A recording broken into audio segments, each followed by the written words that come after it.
What's up, you know? Welcome, Submission Fishing Live. How's everybody doing out there today? G Marie, chill with Cat, hi from the mountains. How's that mountain life today? Treat you good? It's a long weekend. Glad everybody can make it. Wait for a few more people to get in here. But it was good. My weekend was good. I did a little fishing. Long weekend, obviously. Come back to chaos. Big yak fishing. Oos, welcome, man. Thank you. Thank you. Jessica, Oos. Hey, you know the drill. Yeah, good stuff. Did you guys go out fishing this weekend? I went up to Dana Point. Did some fishing up there. Got a big adventure up there. Actually, it wasn't that much fish, but I have a video out tomorrow. Should be pretty good. Pretty slow. The water changed, man, like crazy. It was pretty wild. It got super cold. Bite basically just died off this weekend. It's like been like that a couple of weeks though, actually. Pretty sorry bite. Mostly from that water tanking. Bad water temperature. What can you do? I mean, that's Mother Nature, you know. If it was always warm, I think it just shocked the fish. I think it was something like 60. You going on a mission bay Saturday? Nice. Going for anything in particular? Or just like the usuals, kind of spotties, bay bass, stuff like that? Yeah, I haven't been out of Mission Bay since I think the last spotty bowl. It's like some people are starting to roll in here. YouTube's putting out its getting its, what do they call that? The alerts. Got the alert system going. Worf, yeah, no problem, man.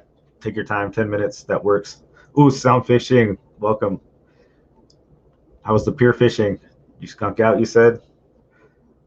That's rough, man. I don't do enough pier fishing. I gotta get out there. I mean, maybe I think I've gone just a few times when I was younger, but I think as an adult, like I don't think gone out there and fished the pier. It's usually too crowded, man. There's like tons of people out there. It's like chaos, especially on the weekends. Because I think it's a place that people know where to fish instead of having to go out there and, get out on the water. They just go to the pier. Because just the times I've walked out there, it's been like pretty chaotic with all the fishermen and stuff. But I got to give it a shot. Bass Halley. Got a company picnic at the Mariners Point from 10 to 3. So go down early. Nice. That's the way to do it. Water was like 80 degrees, dude. That's freaking crazy. Oh, yeah. I think I saw that on Discord. That's right. Yeah, the lake water heated up because it probably got hot. And for some reason, dude, the coastal water just was like frozen this weekend. I thought my fish finder was broken because it told me 63.8 degrees. And then I saw Brian on Discord said he had the exact same temperature, like 38, or not 38, 68.9 or 8. It was the same thing. I was like, dude, that is freaking cold. That's like 7 degrees colder than it was just like a week or two ago. And man, it was brutal. Fishing was rough for sure. I mean, once it shuts off like that.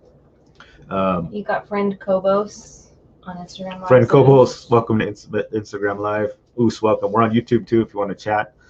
See the chats on there. I'm on both, so I'm doing like Instagram Live and Facebook Live, so you guys don't know.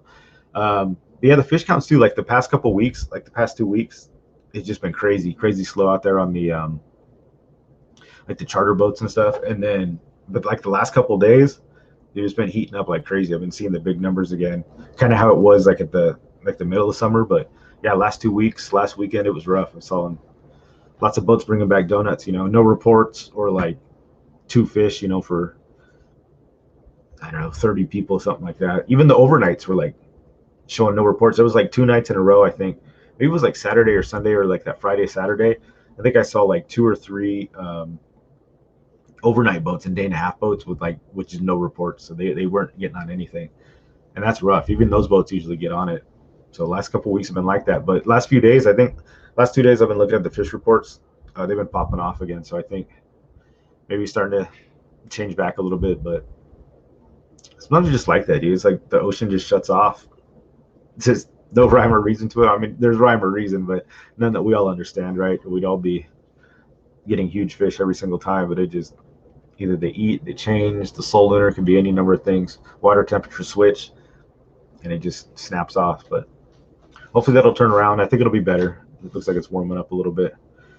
Sound fishing, lots of small, medium-sized stingrays. I skunked, yeah. Lots of skunks, dude, this weekend. That's what I'm saying. A lot of people went out there and had rough days. I think I went out and got maybe like 5 fish or something like that. It wasn't. They definitely weren't hopping in the boat for sure. Big yak fishing. Your paddle broke too. Didn't you lose the paddle or something? I think I remember seeing that. So, yeah, the multi-broadcast. Got the Instagram. We're trying it out. Put it on both things, see what happens. See if we can get some of the Instagram people coming to YouTube, check it out. Fernando Steel Tent, thanks for the Instagram honor. Yeah, man, thanks for coming. Awesome, I see. Instagram guy right there. Coming in, full moon's coming. Yeah, I think it's turning around good. The rockfish. Did I get rockfish? No, it was mostly calicos. I think I got some sand bass. I think it was it, calicos and sand bass. Mackerel. And mackerel, of course, but I just threw those back. I went looking for sheep's head too. But like the kelp, yeah, it was just so weird. Water was cold. The kelp wasn't up. I found the kelp grounds. I could see them in my fish finder too. So I was at the kelp, but none of it was up. It was raising. I think a lot of it had broken off. It's kind of rough. Jesse Oos, welcome. Welcome back. Just talking about this weekend fishing. Yeah, Coach Worf's going to come join us in a little bit. He's like 10, 15 minutes out. He's going to give us some water reports, I'm sure. Is Steel Let us know what to expect. Dave's friend Fernando? I'm not sure. Fernando. Are you the Nando from Big Dave's friend and our fishing compadre? Big Yak lost his camo paddle. That sucks. Yeah, you lost your cap, dude. That sucks, losing stuff. Big believer in couples day before the full moon, but some will say no. Yeah, because I think Jesse's here. Yeah, Jesse, welcome, awesome. Yeah, I think that was a fish report. Like I said, it's starting to heat up, which is good because I got a trip coming up Saturday. But it was pretty dismal this weekend. So if anybody else had any good reports, yeah. Steel Tech, everybody welcome, Fernando. Bass Fishing. Thanks for joining us. Almost ready. Yeah, Coach, take your time. No problem. Bass Fishing California is on Instagram. Bass Fishing California. Welcome to the show on Instagram. We're on YouTube if you want to hang out. Usually some people start rolling later. But it's been a weird week too. So, I mean, the days are off, slow week. So it might just be one of those days. Which is no big deal. We'll go with what we got. It's good stuff. I got a video coming out. My day at Point Mpa is coming up. But yeah, Fernando, I go fishing with him. We took him out last couple years with our boat. So he's friends with our general manager, so he gets to come with us. And yeah, he's out there slaying it too. Good fisherman. I'm going out with him actually next Thursday. Yeah, we're going down to Mexico. So hopefully we get some revenge, man. So no show that day. Bring up that slow pitch. Yeah, we'll talk about that later. So I don't know if I'm going to do a show. I probably won't do a show Thursday. I don't know if I'll do one later in the week or maybe just not have one next week. So we'll see. But definitely no show next Thursday. Your family caught 45 fish on the waxing gibbous moon, but who knows if that means anything. Yeah, you know what? TV Metal Art, what's going on? Todd, welcome. Yeah, I don't know. Like, I've kept track of like the moon phase, and I don't think I've had I don't think it's really correlated with fish for me. Like I've looked at the solar calendar and got out on days where it's supposed to be just like, they got like the little fish thing, or it's supposed to be great fishing or bad fishing, and then I've gone on days where it's supposed to be just like dead fish, and I've just killed it. And then I've gone on days where it's got the 3 fish, all fishing's hot, the soul lunar, this is the day, and you just don't catch anything, and everybody skunks out. So, I mean, I don't know. I think for freshwater, it's a lot more applicable. I think saltwater is more tide based, to be honest with you, water temperature and tide based. Freshwater, you don't really. The water doesn't cycle that much. If you're in a river, that's a different story. But a lot of these lakes, they kind of sit. That's why the waters get like 80 degrees. But they don't have a tide fluctuating, bringing in cold, bringing in hot. They don't have a tide bringing food in, from the sea and then taking it out and then going down and up, and then temperature changes. It's hot or it's cold based on whatever the body water is. And I think the soul lunar is definitely the way to go for like freshwater. But I personally haven't seen the correlation with saltwater fishing. Other people might have a different story. It definitely could be the case, but just anecdotally, I haven't seen it. So I've gone out on the days too, where you're like, oh, this is it, man. Soul lunar is telling me it's gonna be a hot day and it's just like skunk city. So I try not to pay attention to it too much. Mostly the tides I look at, tides and water temperature. Those seem to be like the big ones for me. A couple of years ago, you went out on the Big Bay after a full moon, and we all caught rays. Oh no, sharks, funny dogfish. Can't remember. Yeah, it's a boatload of stuff. Yeah, I think night. I've heard like fishing after a full moon, like the day after, is not good because they eat all night because they have the light from the moon. And then they just devour at night. So I think night fishing and stuff is better for full moons. But then again, who really knows, man? It's like if we knew the secret, we'd all be millionaires, right? Because we would have figured it out. We would have like, you'd know every day to fish, every day to not fish, but nobody knows. Even captains don't know. All these captains been doing it 20, 30 years. It's a crapshoot for them too. They go out, they hope for the bite. Sometimes it's not biting. They don't know. It's just nobody really knows. There's no magic formula. Even like here's the thing with tides, like slack tide, moving tide. I've caught some absolute monster fish on slack tide, and one of the cardinal rules of saltwater fishing, especially if us kayak guys are surf fishing, it's like, oh, that it's 2 hours before high tide, 2 hours after low tide or whatever. Right, those 2 hour windows in between the high and low are supposed to be like the golden hours. But I've been right in the bottom and top of slack tide, like at the bait barge, and like those slack tides just absolutely started destroying sand bass when there was just like no water movement. So again, who knows? I think maybe if it's, I mean, which is good, man. You can go in the weeds so deep with that, right? Like I think if the tidal coefficient is too big, that means when the high tide and low tide, when that number is really huge, I honestly don't think that the fish eat as well. And I think when it slacks out, you get a better bite. I think it moves too fast. It's too fast. It's too dirty.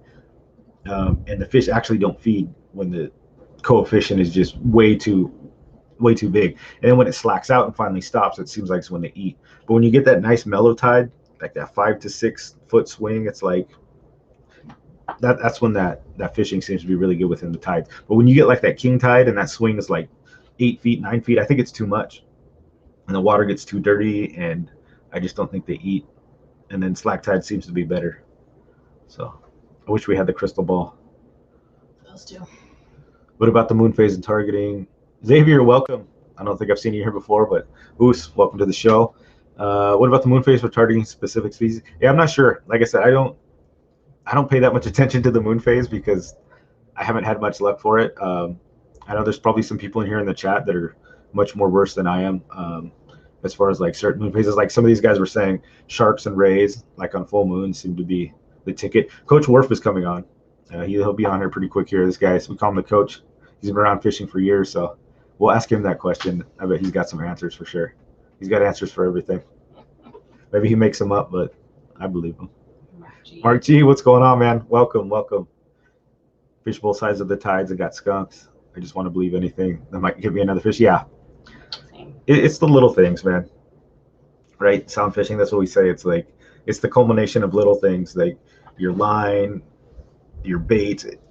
You just stack the little things up, and then they turn into big things. Like, I don't think there is no magic. There's no magic, like, determining factor that's just going to get you on fish. I wish there was, but there's not. Are the bonito out yet? Jesse, according to the fish reports, right, I saw some going into last week, like Thursday.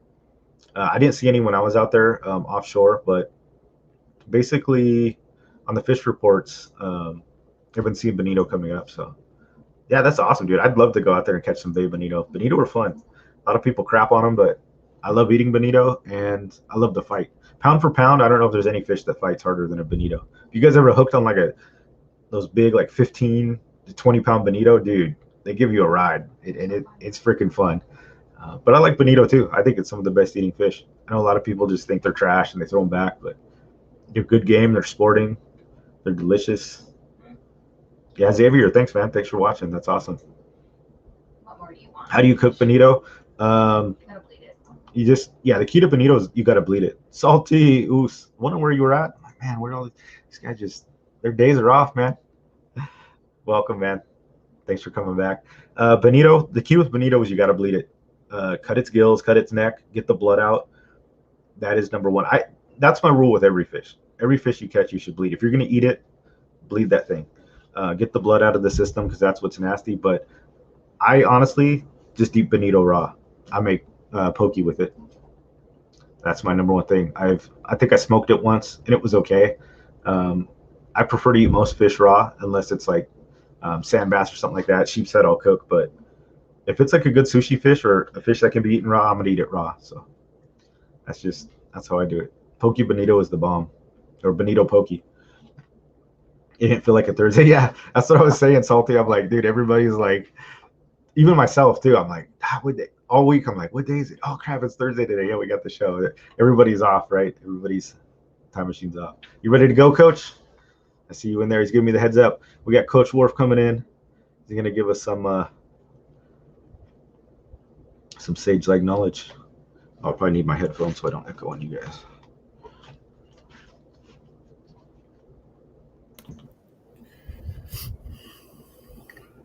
Remind them to go comment on the last reel. Coach Wolf, welcome to the stream. What's good? What's good?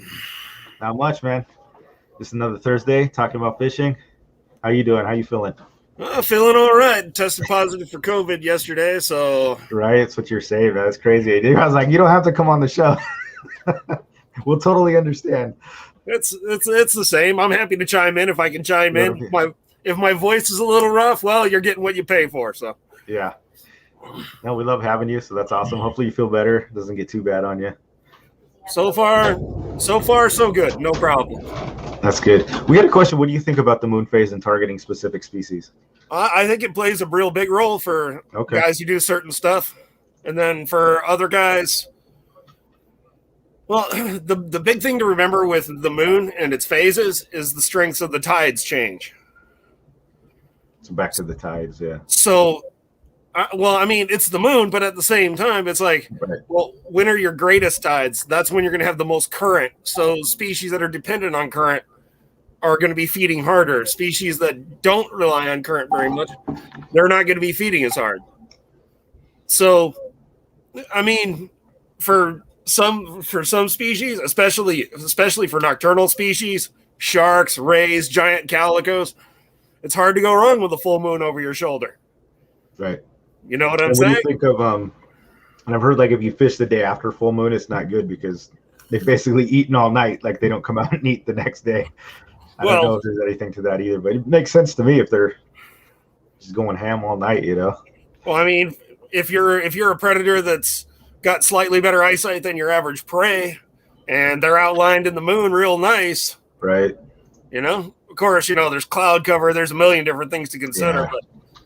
But ultimately, I think the reason moon phases are so important is it controls the tides, which generate current.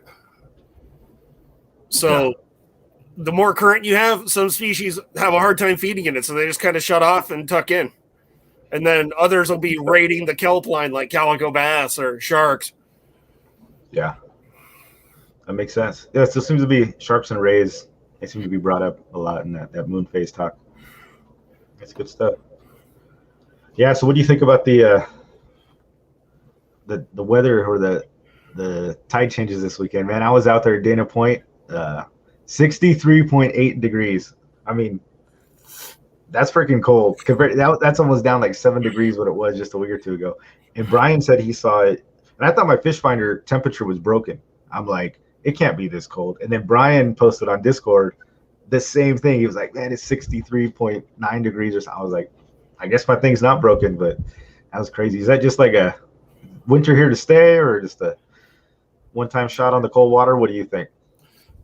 So what we had a fairly heavy current reversal for a few days there. So starting last, I want to say Wednesday or Thursday of last week, the current was running pretty hard out of the south. So it was washing all that warm water up. We were getting no offshore push. Well, that current slacked off, and then we had a current from the north. Well, the water up north is colder, and that's an upwelling type of current. So that's water from the bottom of the water column getting pushed up against the shore. Right. Yeah, it was crazy. And I was watching sport boats come back with just skunking, like no report for like probably 3 or 4 days. It was crazy. And I went out Saturday, and I was talking to a lot of the guys were skunking out there too. I got on a few fish, but yeah, it was rough, man. it just everything. It was like a shock. All the fish just they didn't know what to do with themselves. It got cold, and just like that, man, it snapped off. Well, I mean, how hard the current is and what direction it comes from dictates everything. I mean, we can talk about moon phase and all this other stuff, but right. If we have a current out of the south and we don't have a real heavy marine layer to reflect more of that sun, that water's going to warm up and it's going to stay warm. Yeah. If we don't have if we have heavy cloud cover along the coast and we've got a current out of the north dragging deep water up from the bottom, then the temperature is going to cool. Yeah. Makes sense. Yeah, crazy stuff, man. It was just so weird. I mean, no better time to become a sand dab fisherman. Right? That's what I should have went for. Calicos, I mean, they were still out. Some sand bass was out, calicos, but yeah. It was funny because like the kelp, it was just the kelp wasn't on top. I don't know if it was just broken away and died off or what, but I could see it on the fish finder, you know, like the striations coming up, but it wasn't on the surface at all. It was definitely just like, it really wasn't there. I wanted to get some big sheep's head, but it wasn't to be. Brought my bag of shrimp and everything. It happens. So yeah. What? So take a look at temp break here. Put up my screen here. I don't see your thing up yet. Oh no! Oh shoot! Hold on here. You know what? That's probably because I'm a moron. Let me see. Yours. Yeah, once Coach leaves, I'll talk to you about the slow pitch combinations and stuff like that. I do have a few rules of thumbs with weight and jigs and stuff. Some of these guys are in here too. They know the good stuff. Here we go. Am I available here? Let me bring it up. Oops.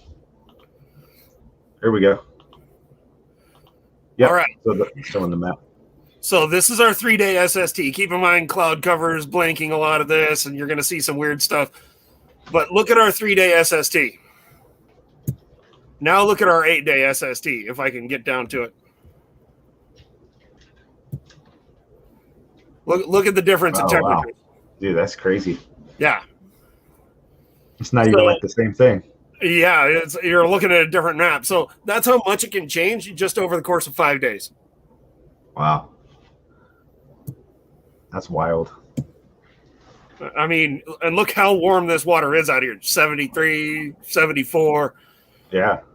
So out here, it wasn't changing that much out in the deep offshore. Where it really changed was up along the coast.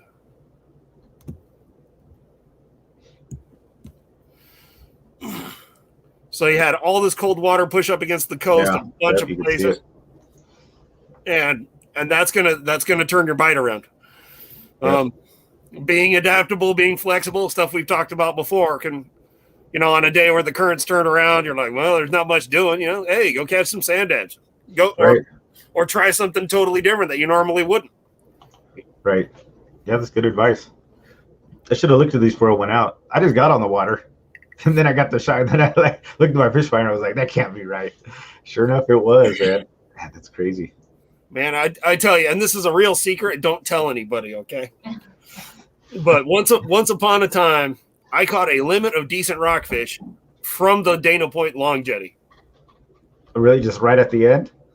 About the magic spot. That's a long walk. That's a long walk. It's a long way. It is a mile. Yeah, it's from Baby Beach is like 1.1 miles, I think. Yeah. Yeah, it's like 0.9 or something, if I believe just the jetty itself. Yeah, it's probably like 0.9. Yeah. So the magic spot there is like 3/4 of the way down. It was funny because I saw dudes fishing out there too, and I'm like on my kayak, and I was like, that is a long ass walk. Only because it's like, you can't, the jetty is a slow walk. You can't just, you got to place every step. You got to watch where you're going. And I saw dudes out there fishing about 3/4 of the way in, and I'm like, man, it probably took these guys forever to get out here. Yep. It was crazy. But they were out there, yeah, for sure.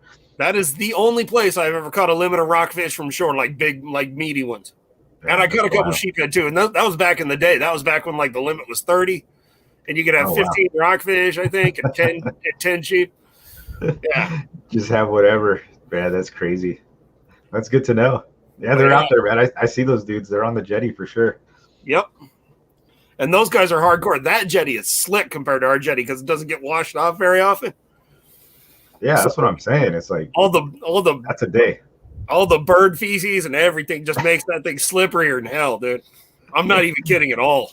Yeah, those guys are hardcore, man. That's crazy. I saw a guy stop fishing because he had 2 light sea bass and he was worried he wasn't going to be able to carry the third one back there one time. I mean, hey, that's not a bad phone to have. I take that. I'll take that all day. Yeah, me too. All day long. Yeah. But I didn't see any fish that day, man. Saturday, yeah, there was none to be had. That's for sure. And they were out there. Like I said, I still got on like 5 fish. Right. I catch like 5 fish and I'm like, oh, what a terrible day it was. Oh, it was awful. You know, it's like so spoiled. It's like if I'm not out there catching like 20, 30 fish, I'm like disappointed in myself. And I got to remember, I'm like, 5 fish is good. That's a good day. That's like me out in the desert. I'm like, man, it was so slow. We could only manage like 40. Yeah. It was right. brutal. It's all perspective. That's funny. It is perspective for sure. Yeah, that's crazy. So what about this weekend? What about Thursday? I'm going out fishing Thursday. Out in Mexico. Of next week? Tell me I'm going to get on them. Well, I think we're going to the islands because passport is required. Yeah, you're going to be definitely heading to the islands. Where was I looking? Here we are. I mean, looks as good as any. Not bad, yeah. Looks as good as any. Hopefully we get on them. Yeah, it's exciting. I mean, we've got a real good connection to this warm water to the south right now. So unless our current backs off again, or we get really heavy marine layer or storm leftovers or something, we should be okay. Yeah, it's been hot too. So it's been warm, and we haven't had any marine layer at all. Yeah, not the past couple of days. I know when I went out Saturday, that was one thing I noticed, man. I had the sunglasses on at like 6 a.m. That sun was out, nothing to burn off. It was crazy. It was still cold though, because it was so windy. That was the thing too. It was so freaking windy this weekend. That made it tough as well. So it was, like I said, that current change and then the wind coming in. It was pretty rough. I mean, you couldn't stay in one place. I'm trying to slow pitch jig, and I'm just like drifting. It was like impossible. I was moving so fast. Had to try some different stuff. I kind of want to do something a little different today. Yeah, let's do it. So on the temp break map, they have like these little flags, and not all of them are for active buoys. Some of them are for decommissioned buoys or whatever. But if you click on one of these, it'll open. It'll open, and then this is what they call the La Jolla 100 buoy, also known as Torrey Pines Outer, out there off of La Jolla. So you can read anything all kinds of wave information is here, including what they're predicting. So, you can see the swell height increasing from Saturday through Tuesday or Wednesday of next week before it starts to settle down. Right.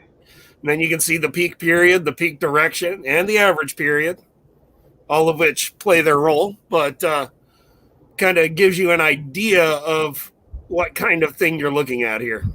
Right. So that's just a transist radar or something in the buoy, or taking measurements of the water and all that. Yeah, that's cool. Yeah, so that buoy is reporting to a satellite. The satellite's reporting the data back to the various weather services. There's a gecko on my wall. Get out of here, you! Damn vermin. Anyway, catch it. Don't you love the reptiles? I do. Yeah. They can be annoying though at times, for sure. So anyway, this can give you another tool, and you just go to temp break, and you can just click on any one of these. Let's say you're going out off Oceanside, you can click right there on the Oceanside buoy, and then it'll pop it right open for you. Yeah, that's awesome. So there you go, guys. I mean, take advantage of this stuff. It doesn't cost anything. Just a ton of information, man. Ton of knowledge in guys' hands. So you want some great reports, just go to tempbreak.com and check this stuff out. And we pay for most of it. Yeah, I mean it's your tax dollars and mine. Yeah, that's right. there's no reason not to use this stuff. And I mean, this particular one, some of the more detailed ones, it'll tell you how deep the water they sunk the buoy in. It'll tell you which type of buoy it is. This one gives you all kinds of different stuff here. Yeah, it's all different too. That's cool. Yeah, hey, the wave height, the average wave height's 2.3, dominant wave period's at 14 seconds. That sounds pretty doable most times. Oh yeah, that's not bad. So, I mean, there's on this one you even have a water temperature, 71. 71. Yep. So, this is something you can totally look at. Something that can give you a little bit of an idea of, what am I going to be facing tomorrow out there or today out there or. Absolutely. It's hard to find some of that. There's a lot of sites, but you can just go on here and get a quick overview real quick. I mean, what does it take you? 5 minutes? Not even that. Yeah. Just plan your day out real quick. Yeah, tell you what to bring, what not to bring. Exactly. I'd be like, oh man, that water temp got cold quick. I better pack the either large sabiki rigs or your sand dab rig, whichever. Right. Yeah, I should have looked before I went. So I guess since we're here, we'll take a look at some tides. Not so bad for what I do, but a little better heading into mid next week, mid to late next week. A little better conditions for what I'm doing. Not that I'm doing anything because I've got COVID, but that's okay. So you had 2 weeks off. Now you get another 2 weeks off. Is that what you're saying, basically? Dude, I've been off work 22 days, and now they're giving me another 11. Oh, man. 33 freaking days. I'd go crazy. That's a long time. Well, I did take a 16-mile walk last week. Well, there you go. That's not so bad then. Just walk with your fishing pole. It can't be that bad. I did, actually. I took a little stroll with one of the lightweight rods, and I caught a few green sunfish and a bluegill. There you go. Oh, really, dude? That's awesome. Sunfish. Hell yeah. I mean, my biggest one was probably 8 inches long, but, That's cool, yeah. I got out. Yeah, The angry Mexican didn't divorce me or murder me in the meanwhile, so I figure I'm ahead of the game. There you go, man. Gotta count your blessings. Yeah, you betcha. The CDC says that walking is really important if you have COVID to help your immune system. So there you go. Get out there and walk. Sunshine. Yeah, little vitamin D isn't going to kill you. Yeah, the sunshine I think is really good. That vitamin D for sure. And so just kind of going over it. So as of the weekend, as you guys noticed, that cold water was pushed up against the coast here. That cold water has since been pushed out and north, it looks like to me. It looks like we have a southerly current again in effect. Gone back. Yep, cloud covers burned off. And I would expect the SST warming trend to continue, at least for now. Nice. Of course, that's good stuff. Like I said, the crystal ball is a little murky, but right. Yeah, you never know. That's what we were just talking about earlier. There is no. If we knew, we'd all be millionaires, right? Yeah. If you can predict fish, and you can make an app or something that was like foolproof, you'd be the king. You'd be a trillionaire. Nobody knows, but nobody knows. Yeah. We all think we know, but none of us really do.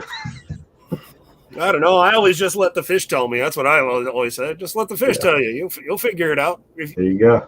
Yeah, man, that southern current, it was like, so I paddled out from the jetty and I went up to San Juan Rocks. So I paddled north of the jetty and that current was pushing me back so fast. I got release my video tomorrow, but I have my Dana Point video. Like I literally just ate lunch and it just sent me back to that. I didn't even really have to paddle back. Like that's how much current was pushing from north down south. Like I just rode it in basically the whole way. Every time I looked back, I had to keep going north. I'd keep going north. I was like, you know what? Just take me back. Yeah. That long Dana jetty is an interesting thing. And the barber poles are too, if you ever head down off of that. I was down by that whistling buoy. So all day I got to hear the, every time that wave went up and down, it would whistle the whole time. So that's primarily where I was. That's a pretty good spot, actually, right around there. Yeah, I had a huge drop. There's a drop off there right by the kelp. Like it looked like a really good spot. It was a little slower, but I still was getting fish out of there. They just weren't blowing up. But I think heading back there on a good day, that's a prime area for sure. You got like the little rock structures and It was pretty good. I caught a half moon there, and I didn't realize it at the time, but it was obviously world record country type of a half moon. It was so big, I didn't recognize it at first. I think it was like 25 inches long, just inshore from there. A 25-inch long half moon. It was ridiculous. That's crazy. That is wild. But yeah. Yeah, man, good stuff. Got anything else for us? No, just kind of just doing what came to mind. You didn't seem to have anything in particular for me, unless you got something specific. That was great, man. And that was great. Thanks for joining us. Hopefully you feel better. Love seeing the charts, love all that stuff, learn something new, like clicking the buoys.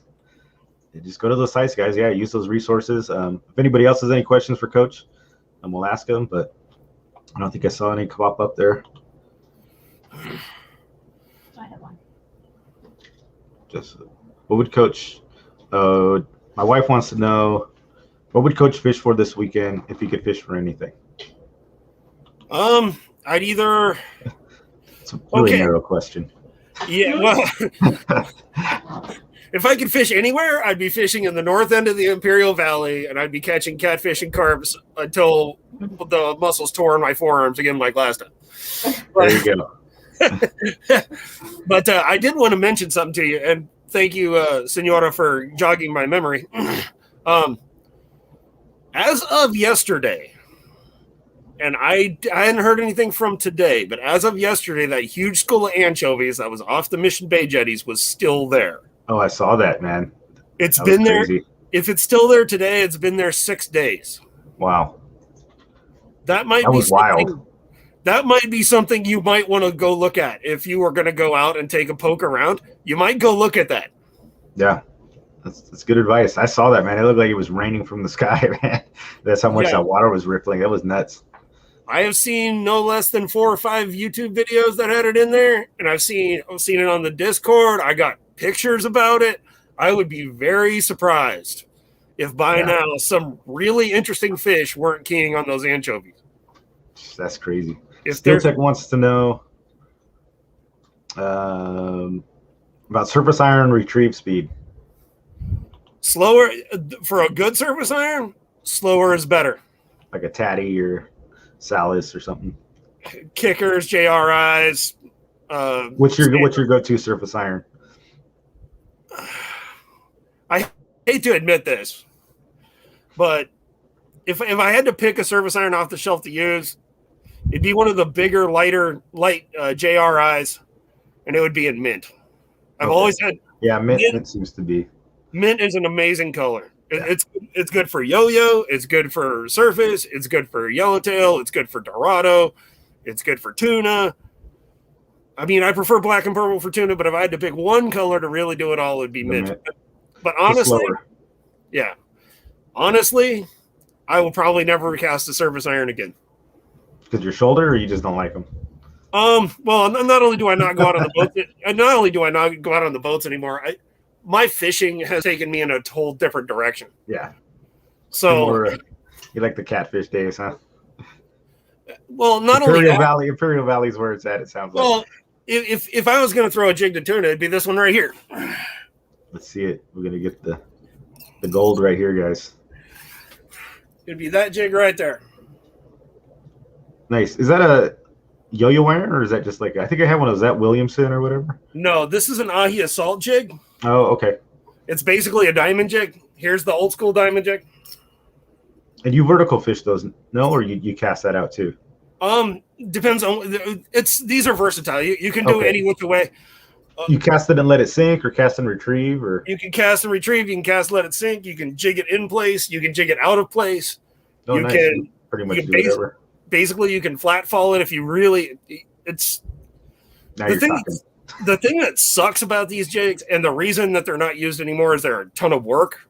It is not an easy thing to do all day. Work one of those. Yeah, I have one, and it's like 10 ounces or something ridiculous. It is. Yeah, that's a 6 right there, I think. Yeah, it's probably a 6 ring, but it's heavy. Look how small that jig is, and that's a 6-ounce jig. Yeah. But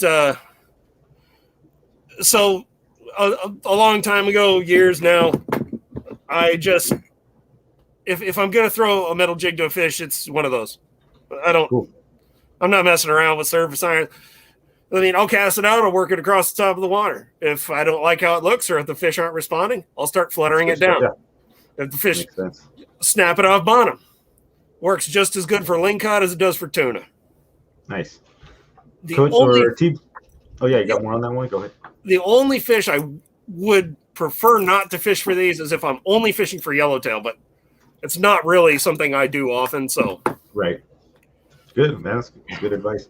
TB Metal wants to know, sheep's head feed better in current or slack? You probably want a moderate current for the best sheephead fishing. So what you're going to do, and if you really want to target sheephead, if sheephead is really what it is you want to do, give it another couple of weeks and wait for lobster season to start. Then go to the Shelter Island boat ramp and raid all the trash cans for all the lobster heads. I'm dead serious. Yeah, man. That's what they eat, right? Shellfish. Start crunching them up and throwing them over. If there's enough current to just kind of sweep it back into the kelp and just keep a nice steady stream of chunks going back there. Just chum it, basically. You're chumming with the lobster chunks. Yep, you're chumming with the lobster heads. And then you put a piece of meat on there and you drift it right back into the pocket. Awesome, man. It's a deadly, deadly way to target big sheephead. Yeah, that's good advice. I used to go soak them at night whole on 80-pound gear, and some of the sheephead would break me off. Wow. Man, that's wild. Yeah. I haven't seen the big ones like it. When I was younger, I'm sure I've told that story. My Uncle Bob, we were out on a boat up in Catalina, and he was in like the newspaper and the fishing thing. He caught this was probably 20 years ago, and he caught I think it was like a 33-pound sheep's head. And it was one of the biggest they'd seen out there in Orange County. It was nuts, man. And it took him like probably 20, 25 minutes to bring in. But I've never seen a sheep's head that big in my entire life.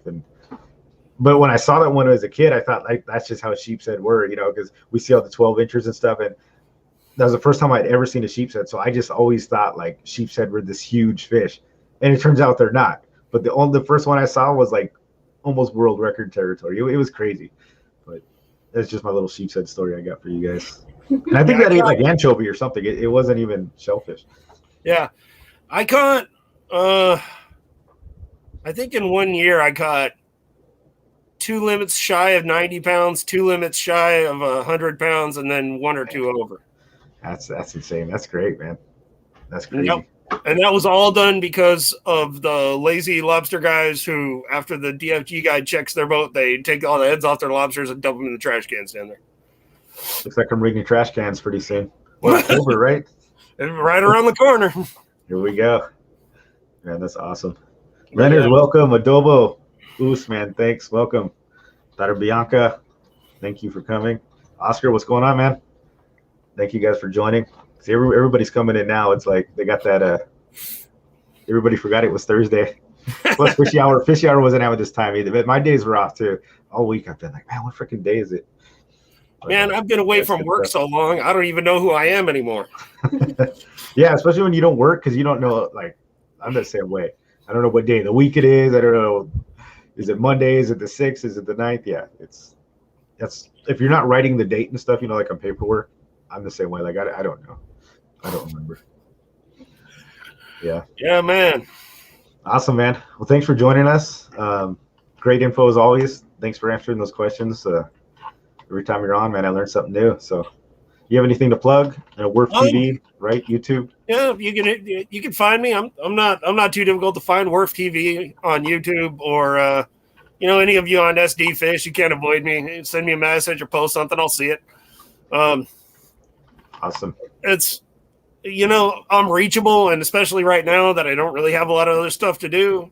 If you got questions, if you got stuff, or if you want me to make a video about something for you, I can do it. I mean, as long as I have the means.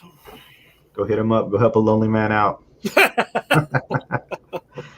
Awesome, Coach. Well, it's great having you. And until next time, see you on Discord and SD Fish and everywhere else. And we'll keep in touch. Like I said, if you need anything, and I texted you earlier, let me know.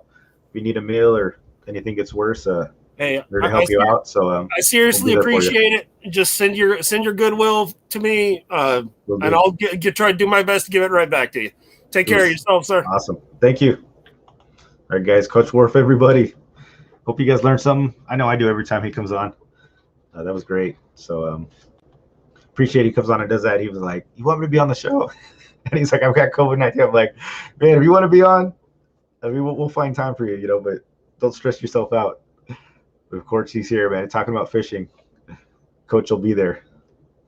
Rain, shine, or COVID, he's the man. Leonard, what's going on, man? Yeah, Oscar, a lot of you guys coming in late, man. Thanks for joining. TV Metal, yeah, feel better, Coach, definitely. Yeah, if you guys have any, I had a question from Xavier. Let me get back to that before I forget. Slow pitch jig questions. Any combinations do you have? The rule of thumb when it comes to depth and jig weight? Usually, I'll go, like if I'm in the bays and stuff like that, or even in general, kind of an ounce per foot, if that makes sense. I think that's what a lot of us do. If it's 20 feet of water, I'm going to use a 20-ounce jig. If it's 30 feet, the same thing. 50 feet. There's some variance in between, right? If it's like, if you're in 40 feet of water, you could probably get away with a 30 or a 50 or 60. There's some leeway, but a good rule of thumb, just match the footage to basically what you're doing. Offshore is a little different because if you're catching like big tuna and stuff, even though like a couple weeks ago when I caught those yellowfin, I had my YouTube video where I was catching the yellowfin on the slow pitch. Even though I was only going about 50 to 100 feet down, I think the jig I was using was 140 gram, just because you want something big enough to match the bait. But even then, if they're deeper, like if they're 200 feet, throw 1 or 200 gram jig. If they're 300 feet, do a 300 gram. So that's a good rule of thumb. My expert opinion, take that for what it is. I'm not exactly an expert, but one of my secrets is I honestly try to go as light as I could possibly get away with. So say the tuna are 150 feet. If there's not a lot of wind and not a lot of current and I can get 100 gram down there, I'm going to use 100 gram. If I'm in like 40 feet of water and it's not that hairy and the current's not that big and I can throw like a 20 or 30, I'm probably going to try to throw the 20 or 30. So I try to go as light as I can, to be honest with you. With the jigs, I think they have a little better action, but rule of thumb, just go a gram per foot, and you can't go wrong with that. So yeah, everything's in gram. 20 gram. Yeah, 20 gram I use. Yeah, gram. I'm talking everything in gram. So that's usually how the slow pitches are designated. Like at the docks, when they're like 15 to 30 feet, dude, 20 gram. 20 gram is money. You can fish at 20 gram there. Like if you're on a kayak or something, and you can slay it. But if it's like 20 feet and I'm having a rough time, I'll throw a 10. I'll throw one of those little mini 10s on, and they're deadly. They're deadly too. But the 20 is like for the bays, that is the go-to. The 20, I like that blue and white zebra stripe. The slow Jigpara slow, the short one Jigpara slow zebra stripe. It's like half glow, half blue. Yeah, that thing kills in the bay. I think I caught my 2 PB spotties on that jig this year. It's like one of those things that doesn't always. It's a good baseline because it almost always works, but it's not always the hottest color or size, if that makes sense. But it's like it almost always get bit, and then I kind of use that one as my reference point. So I start with that 20 gram zebra, and then I adjust from there. If it's like slower, I'll downsize. I'll go to the 10, 15 gram, and then start playing with colors and stuff.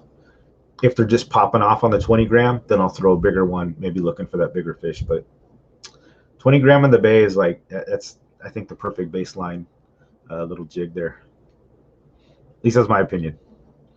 Do you let it flutter all the way down or just work them with the pump? I flutter it. So in the bays, if we're talking bay fishing, I let it flutter the whole way. If I'm 40 feet or less, I'm fluttering it the whole way down. Just let it do its thing because they'll usually see it coming down. They'll get more time to strike it. And then when I hit the bottom, usually I'll pump it. I'll lift it and let it flutter like 3 times, and then I'll reset. In the bays, I usually almost always get them on the fall and sometimes on the pump, so I don't waste too many times on the pump. Now, if you're Fishing offshore and deeper, it's a different story. So say the captain says there's tuna at 200 feet. Well, in that case, I'm going to thumb the reel and I'm because I want the jig to drop as quickly as possible. I don't want it fluttering down, because when it's fluttering down and you're 200 feet and it's going to drift too far. By the time it's fluttering and you're getting the wind and everything, the jig's going to be so far away from you, you won't be able to vertically work it. So when you get deeper, I want the jig down fast. I want it to the point, like 100 feet, 200 feet, as quickly as I can get it. And then when I think I'm at that range, then I'll work it up. So if he says tuna, like the last trip, he said the tuna, he was seeing them between like, I think 75 and 50 feet. So I made sure I went down to like 100 feet. I went down to 100 feet as quickly as possible. Boom. And then I popped it and worked it all the way up through that 75, 50, and then down as quickly as I can to 100 feet, and then popped it up. So if it's relatively shallow and in the bays, flutter that sucker the whole way down. Just let it go. And deeper, get to your point. Unless they're like 50 feet, I would let it flutter. If they're on the top, if dodos are popping off, let it flutter the whole way. And then at 25 feet, reel it back up. But if you're deep, you're going deeper than 100 feet, don't flutter it. Thumb it so it goes down vertically as quickly as you can get it down. Otherwise, it's just going to drift too far. Hopefully that makes sense for you. At the base, let it flutter, man. At the jig par 110, 115, but never had much luck. Seems like swim bait is the best producer. The rigs at the moment got big bait bites on spinners. Yeah, Tim, it's like it all depends. You know, we've had days where bait is king, man. Or swim baits. Everything's different. I usually go slow pitch. I usually slow pitch everything. I don't usually have slow days on the slow pitch, but there are times where, like, yeah, they're either biting the swim baits or they're biting live bait. Sometimes you just don't know. Something's just a hot thing. It's different types of bites, right? The slow pitch jigs are reaction bites, where if you're using Ned rigs, and even swim baits are a little slower, right? You send them to the bottom, or the fish tend to look at it a little while. They follow it and then they get it. The slow pitch jig, it's like the way they see it in the action, they're either going to get it or they're not. It's a totally different kind of bite, and depending what they're in the mood for, they're either going to want it or not. I think slow pitch works a little better when it's slower, I think, because like I said, it elicits that reaction instead of just finesse fishing where they're looking at it and deciding, I'm not hungry, I'm not going to go for it. But when the instinct bite, the reaction bite, it's like they see it. You know, like when you're playing with a cat and you like wave the thing, they know it's fake, but something instinctually, they can't, their head starts shaking, they go after it. And my cat's 18 years old and she's seen this thing a million times, and still I'll shake it at her. Her head goes crazy and she'll paw at it a little bit. It's like, I think slow pitch is kind of that same thing. When they see that reaction bite, if they're there, they'll take it. What about the Ned rig? Man, I haven't fished the Ned rig all year. Ned rig's good. Roman kills it on the Ned rig. Don't sleep on the Ned rig. Ned rig will catch fish. Ned rig is no joke, even in the bays. It's good. It's a good tool too. I just think the Ned rig is boring. That's why I don't fish it as much. But I did a lot, like at the end of like 2020. I'd never fished the Ned rig before until I started fishing with these guys. So I tried it. I actually did Ned rig for like months, and dude, it slays. Don't sleep on the Ned rig. It's good. It's a little too boring for me. Like sometimes when you kind of sit there and you just like, Ned rig is like the good lunch bait or lunch rig bait, where you just set it in your rod holder, throw Ned rig on, and just drift while you're eating. You're gonna get bit. I can tell you how many times I've had to like put my beef jerky and nuts down, to go scramble for the rod because the Ned rig just was dragging on the bottom. But yeah, Ned rig is great. I'm talking deeper water, like fall, winter, yellowtail. Yeah, my question just got answered. Moving back to Hawaii and looking for changes taggers. Yeah, man. So if it's deeper, get it down as quick as possible and then just work it through the column. So wherever they are on the fish fighter, reaction bite is best bite. I agree, dude. I catch everything on those things. I mean, rockfish, bait bass, sand bass, the tuna. I don't care, man. Those little jigs, the slip pitch jigs, are where it's at. It's a workout though. You get a sore shoulder for sure. It's not as bad anymore though. I think I'm getting used to it. You gain those muscles, but yeah, it's very active fishing. But I think that's what I like about it. And sometimes when you're just standing, like holding the pole, I don't know. I don't really like that as much. I think that's why I gravitated towards that type of fishing. it's like you're always working, you're always doing something. So like when you get the bite, it feels like, I don't know, it just feels like you worked for it. Like it seems more like you did something to get the fish as opposed to just like sitting a chunk of bait there. But I send bait down for like sheepset, the cut bait all day, or shrimp. I'm not messing with jigs. The certain fish, I'm still baiting. I'm not against anything. I use live bait, cut bait, jigs, paddle tail. It doesn't matter. I'm not like I prefer and I enjoy slow pitch jigging the best. That's what I like doing, but I'll use anything. I'm not like, oh, I only use this or that. You know, some people are like, I only do lures, or oh, I only use live bait. I do not discriminate. I like killing fish. What's ever gonna get me on the fish, I'll take it. Game Dog, what's up, man? You're back. We can start the show now. Yeah, man. What, 8 o'clock show? 9 o'clock show? Yeah, that's crazy. Tim, would you say? Absolutely, but if it's reaction, I throw stick bigger marks and had some 10+ days. Cravings for some of the best 3-day corvina isn't as hard as a 12-inch carp. Yeah, that's true, man. When they're popping off, man, when those corvina are like blowing up, they're on there. But stick baits, sticks are good, man. I like that too. That's probably like that's like my second probably favorite way to fish is like top water, stick baits, surface irons, casting jigs, stuff like that. But it's just like the corvina, where I've had barracuda pop off, where it's just like, oh, that last year, man, when the seal, my infamous seal video where the seal attacked me and took my barracuda. Legit, I had like 30 barracuda that day. And corvina too are like that when they're on there, man. That stick bait, and that's what I was using, just a stick bait. I think just a Lucky Craft, the 110 things you use for halibuts and stuff. Just throwing them on the top water, and they were crushing that thing. Yeah, it's corvina awesome. Oh yeah, Eric, you're in here too. What's up, man? I didn't see you. Awesome, dude. Congratulations. See, now you're working late, man. Business owner, new business owner, dude. That's awesome. Really proud of you. If you guys need your car fixed, Eric, go ahead and type your, he's a mechanic. He owns a mechanic shop now. So go ahead and type in your address and stuff in there. He's up in Ramona, right? Up where the hillbillies live. But if you need your tractor fixed, go take it to Eric. What do they drive up there? Trucks? Do people have cars? Or is it all like pickup trucks? And what else do rednecks drive? I don't know. Pintos? Broken down cars? I've seen you on the water. We fish the same spots. Hard to miss that big old, yeah. Yeah, man. If you see me out there, say what's up. I know some people do out in La Jolla. That'd be cool. Yeah, my big old the orange kayak. You can't miss it, dude. My orange jacket. I'm like out there bright. Dude, man, best mechanic around. Eric Lehman, the judge, hit him up. He shaved. I don't even recognize him. Tractors and combines in Ramona Automotive. So hey, you guys, check that out for real. If you're in that area, you need a mechanic. He's a great guy, trustworthy, so does good work. Good stuff. Let me look at my chat here.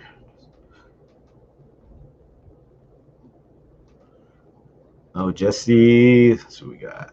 Caught a mess of Sacramento perch on the slow pitch jig this last weekend. Seemed to be more effective. Just drop it down to the school and hold it there rather than jig it. Interesting.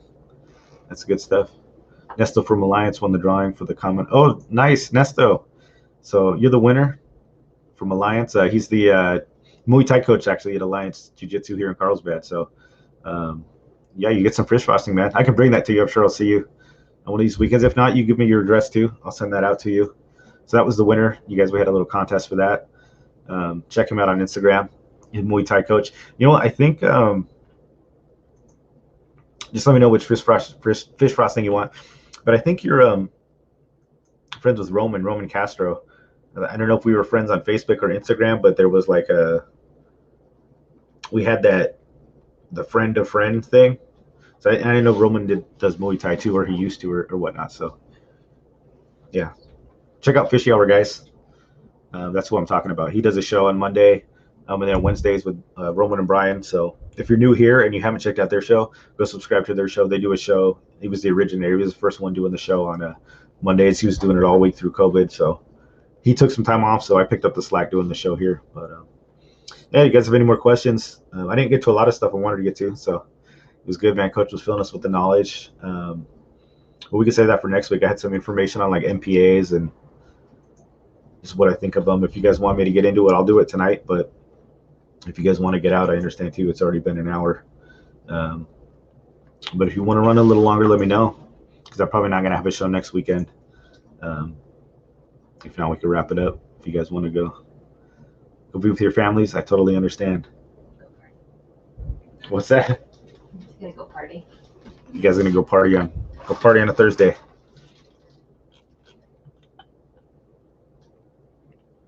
Let's see here. I think Eric left, or he's hiding. I haven't seen him. Jesse. So were you just like, when you say you went down, were you just like dangling it there? So no pumping at all. Like you went to the bottom and let it sit, or you like went through the water column and just left it dangling? That's interesting. I have got them on the bite actually. Like where they're just, I've just sat them on the bottom, and I think they come up and get it, like they're curious. I don't know if they see it fall and then they come up and get it, but because I know I've like left the jig on the bottom and just for whatever reason like checked my phone or something, and then when I went to like reel it in, there was a fish on there. So that's not unheard of. Yeah, you listen to what we say on the MPAs. Yeah, so we'll talk about MPAs for a little bit. Like I said, I'm not gonna have a show next week probably, so we'll give you guys a little more bonus time. But I want to talk about like the MPAs. So they're the marine protected areas, and I know they're kind of, we fish them, and a lot of us like we're not really sure what they are, what you can fish, what you can't fish.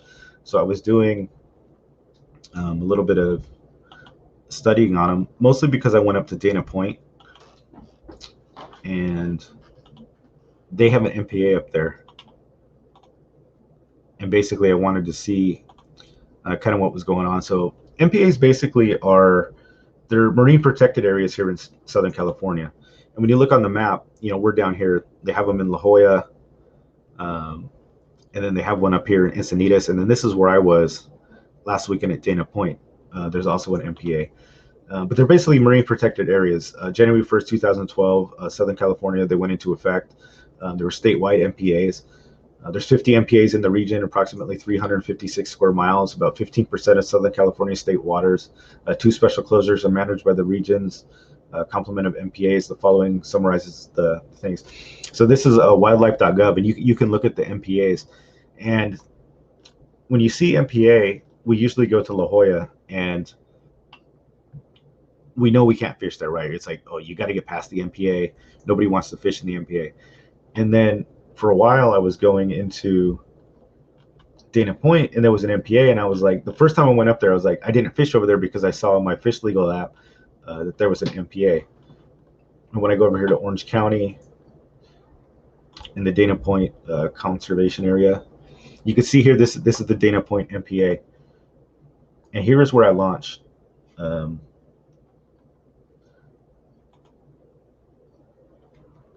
See if I can zoom in here. I launch here at the jetty, and what I do is I come, and one time I came out this way, and I noticed on my Fish Legal there was an MPA, so I never fished this area like last year because I wasn't sure. So then I started seeing like YouTube videos, and dudes were fishing like in this area. There's like called the San Juan Rocks and stuff. And so last weekend I went there and I fished the MPA. So what you have to realize is you can come here, and it'll tell you what you can fish and what you can't fish. So basically it says you can't fish for anything, right?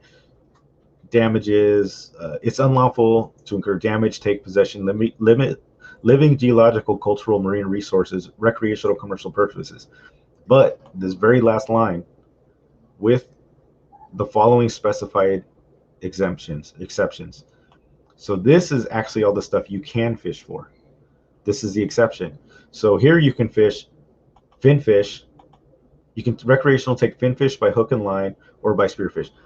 Well, finfish, it's basically everything.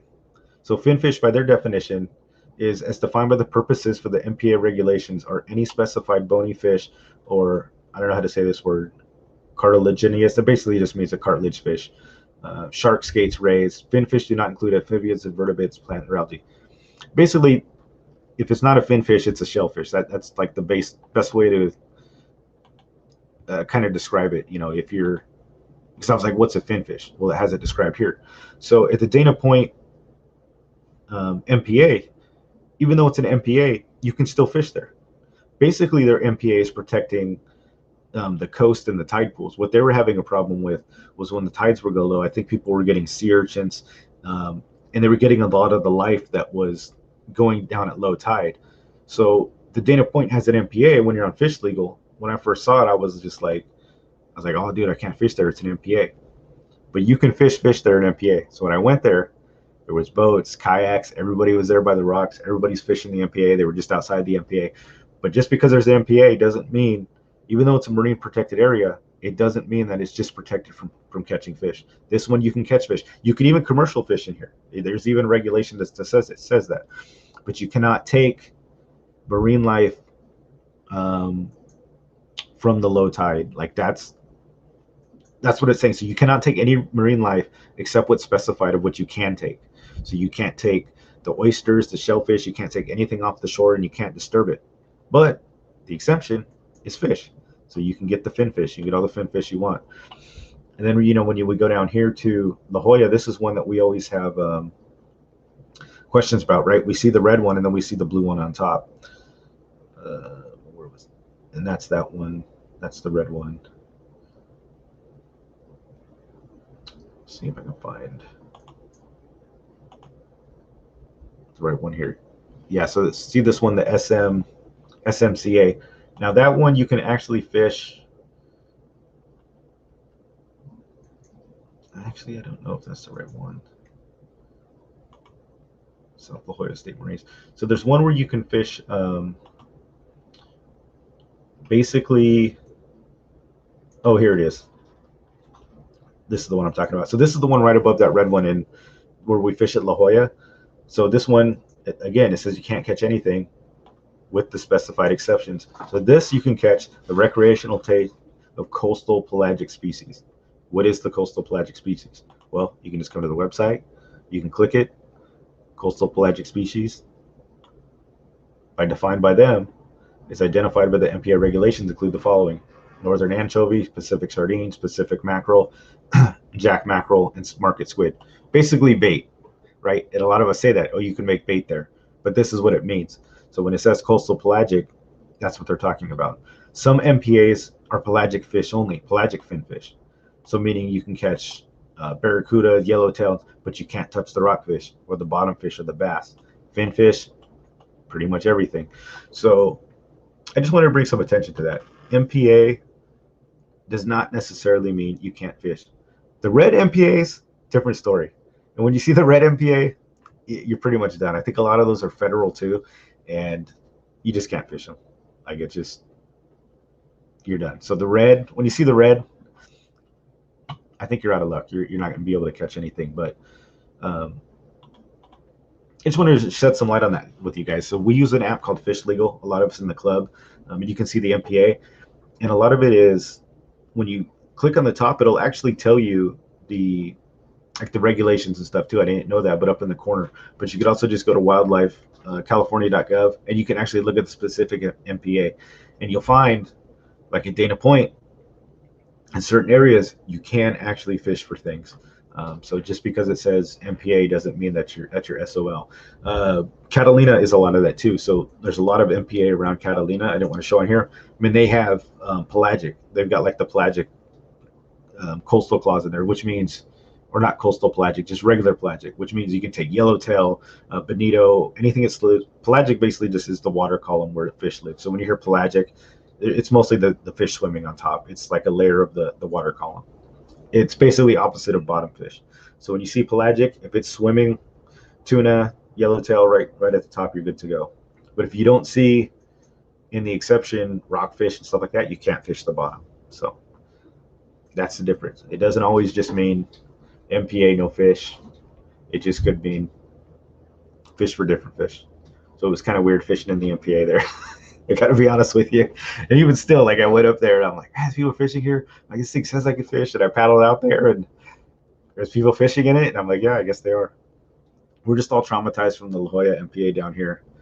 right? We hear all the $1,000 tickets people are getting, and it's like, it's scary, which isn't bad. If you don't know, don't fish it. I think that's a good rule of thumb. I think that's smart, but even that MPA above La Jolla, you can catch bait there. You can get bait and squid.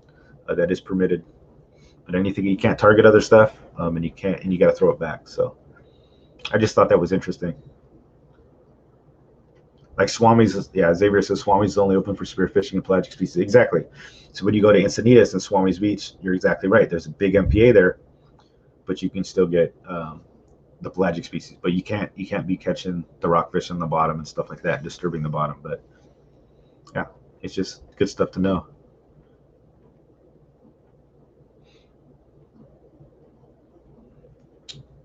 You really, Tim, would you say?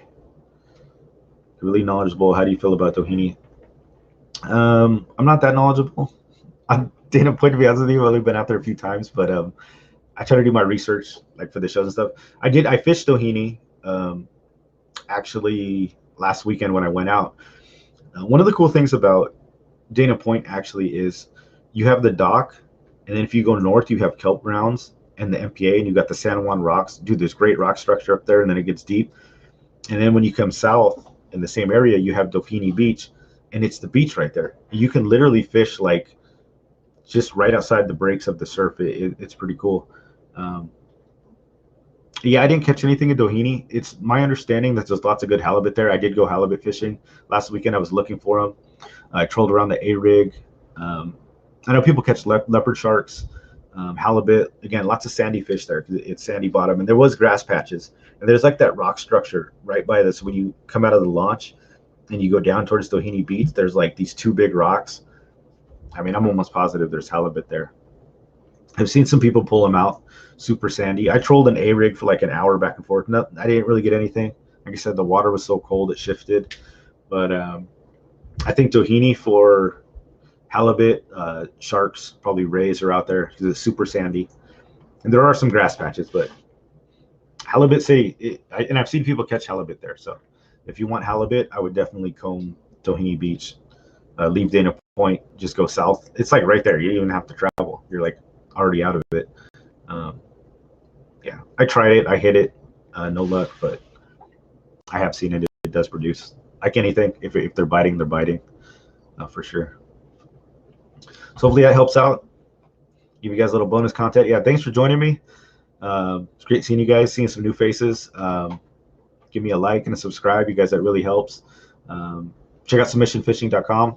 I make my own scents there. Fish frosting. I make this stuff with like a live bait. I put it in salt, brine it. It's like a slow dissolve salt. Stuff gets bit. So try it out if you want to buy some of that stuff. I got hats and shirts and stuff. So if you want to support the stream, that's a good way to do it. See you next week. Like again, no, I don't know if there's gonna be a show next week. There won't be a show Thursday. I'm going fishing. I'll be down in Mexico, probably fishing the islands. So that'll be exciting. Maybe I'll do a show Friday. Maybe Tuesday. I'm not sure. I'll let you guys know, or maybe just no show. But definitely no show Thursday. I'll have a video out probably tomorrow about Dana Point. I highlight like where I launched, where I don't think you should launch on certain points. You can see where I go down. I have a little map where I have laid out. So I have a video on Dana Point probably coming out tomorrow. I tried to get it out today, but just ran out of time. Yeah, it's awesome hanging out with you guys. And without the shows Monday, without Roman show, Fishy Hour, Monday and Wednesdays, like feels like I haven't seen you guys forever. That's usually when we come in to talk. Like I said, you can always hit me up on Discord. You can find me there. YouTube, comment on my YouTube videos, or even on this. We're happy to answer any questions you guys got. I like having the questions, the interactions. I like seeing new people come in. That's awesome. Like I said, you guys could always ask to chat too. These guys are great fishermen. A lot of them better fishermen than me, a lot of experience, so they can definitely answer a lot of questions for you. You haven't got a legal flat in years. It's only had 5 years left. Yeah, I had two legal spotties this year, mostly at the docks, actually in San Diego Bay. And we'll talk about halibut next show for sure. That's why I got my halibut hat. But I got some big halibuts. Yeah, I got some tricks for the halibut. Maybe next show. Yeah, maybe we'll do that. Maybe next show we'll talk about halibut. Do some halibut fishing, what we rig up, and get some input from you guys. And I know Salty's got some big ones too. TV Metal Art, thanks again. Thanks for joining, guys. Awesome show. See you next time.